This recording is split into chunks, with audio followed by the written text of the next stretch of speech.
Daqui a pouquinho, Jonas Maia também aqui se juntando à conversa. Começo com você, Theo, para a gente falar sobre a defesa de Daniel Vorcaro.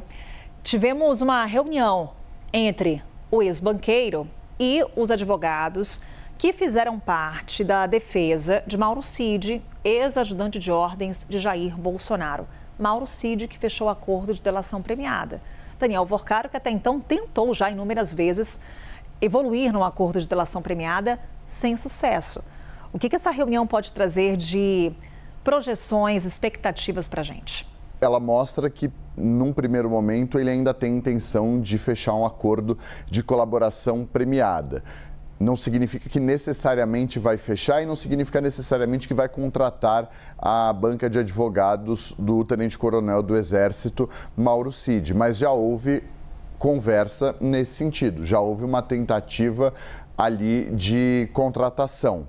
Num primeiro momento, uma conversa para primeiro eles se conhecerem, foram integrantes do escritório de advocacia do César Bittencourt, que foi o principal nome do escritório que fechou a colaboração premiada do Mauro Cid com a Polícia Federal em 2023 e que acabou levando à condenação de, entre outras pessoas, o ex-presidente da República, Jair Messias Bolsonaro. César Bittencourt e integrantes do escritório dele visitaram o Daniel Vorcaro na Papudinha. Houve uma interlocução com familiares do Daniel Vorcaro que entraram em contato com o escritório do César Bittencourt. Nessa conversa, foi uma conversa mais para eles se conhecerem e para os advogados apresentarem algumas ideias e possibilidades de estratégia de defesa, no caso específico do Daniel Vorcaro. Os advogados não têm acesso ao processo, é um processo que está tramitando em sigilo no Supremo Tribunal Federal, não tem acesso ao caso e a detalhes da investigação, somente o que já foi disponibilizado e que foi tornado público, seja pela imprensa ou nas decisões do ministro André Mendonça do STF. Então, nessa conversa, o objetivo foi para eles se conhecerem e eles apresentarem, os advogados, algumas possibilidades de frentes de atuação e de estratégia para a atuação dele e para a possibilidade de apresentação de uma nova proposta de colaboração premiada.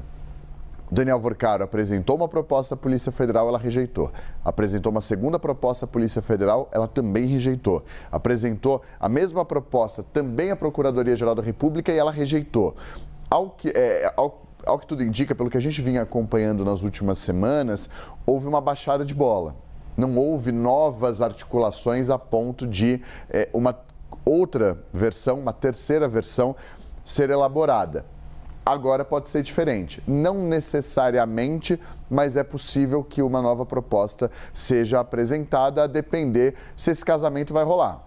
Se ele, de fato, vai conseguir fechar com esse novo escritório de advocacia e se de fato vai haver uma estratégia a ponto de convencer os investigadores, porque não basta ele apresentar, os investigadores têm de estar convencidos. Há uma avaliação de que os investigadores não têm muito boa vontade com relação ao Daniel Vorcaro, porque não têm interesse na delação premiada dele. A ver se isso pode mudar, se essa nova equipe de advogados começar a fazer parte da defesa, ele que já é hoje defendido pelo Sérgio Leonardo, que é um amigo de muito tempo do Daniel Vorcaro e que está já há bastante tempo na defesa dele.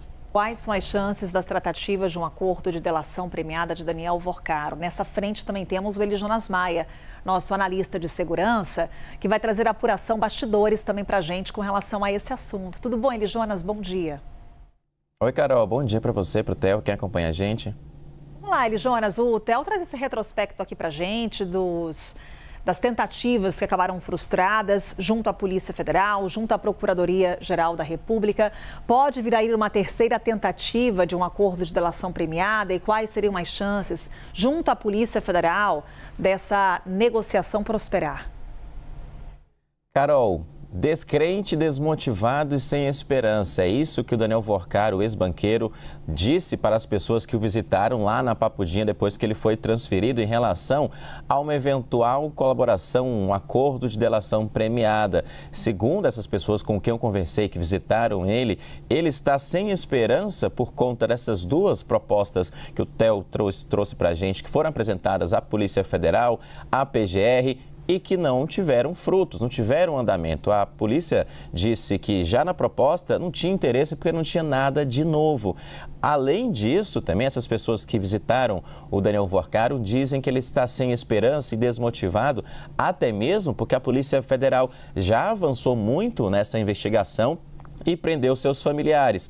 Estão presos ainda, por exemplo, o pai dele, o Henrique Vorcaro, o Felipe Vorcaro, que é o primo dele, que estão presos em Minas Gerais. E também, recentemente, a Polícia Federal fez uma busca e apreensão, uma outra ofensiva na investigação em relação a uma peça-chave desse inquérito, que é o Thiago Miranda, um publicitário aqui de Brasília, que era uma pessoa próxima do Vorcaro, responsável por assessoramento, por questões de marketing, questão de comunicação.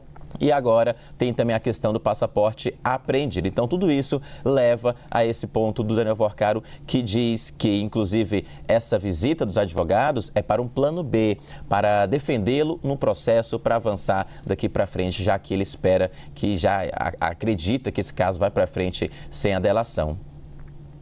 E aí, a gente, claro, está monitorando essa possibilidade, Eli Jonas, e também outros personagens envolvidos no caso Master. O Eli Jonas Maia trouxe uma série de apurações aqui ao longo do fim de semana sobre o Thiago Miranda.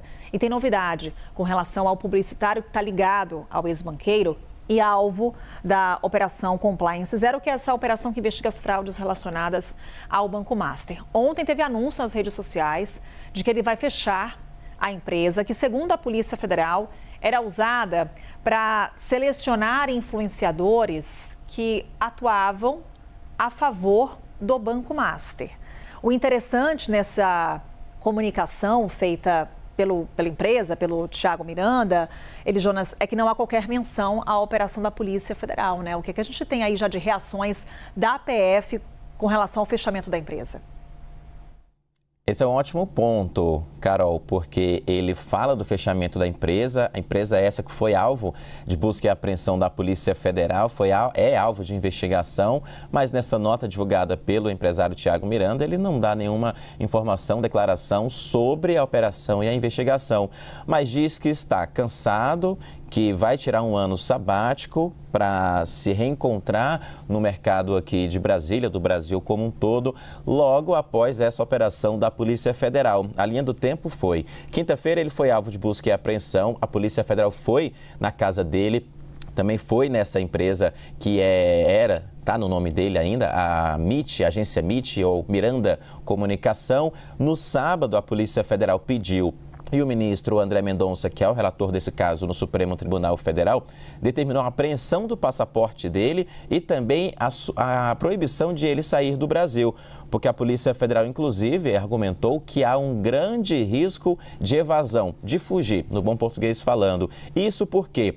E é importante que a gente coloque aqui que na rede social ele anunciou o fechamento, mas na verdade a apuração da CNN aponta e a própria apuração também da Polícia Federal coloca que ele já encerrou as atividades da empresa dele 10 dias antes da operação da Polícia Federal. Quando a PF foi inclusive lá cumprir essas buscas e apreensões, descobriu que as atividades já estavam encerradas, que não tinha mais ninguém trabalhando lá na véspera dessa operação de busca e apreensão na casa dele. Inclusive, há um outro ponto também que a gente trouxe no fim de semana, é importante mais uma vez destacar aqui para quem está acompanhando a gente, é que o Thiago Miranda trocou de telefone, trocou de chip e tinha uma passagem comprada ontem para os Estados Unidos. Por isso que a Polícia Federal pediu e o Supremo aí anunciou essa determinação de entrega de passaporte. Ele nega qualquer irregularidade em relação a isso e a defesa dele também. E agora com a empresa fechada. Carol.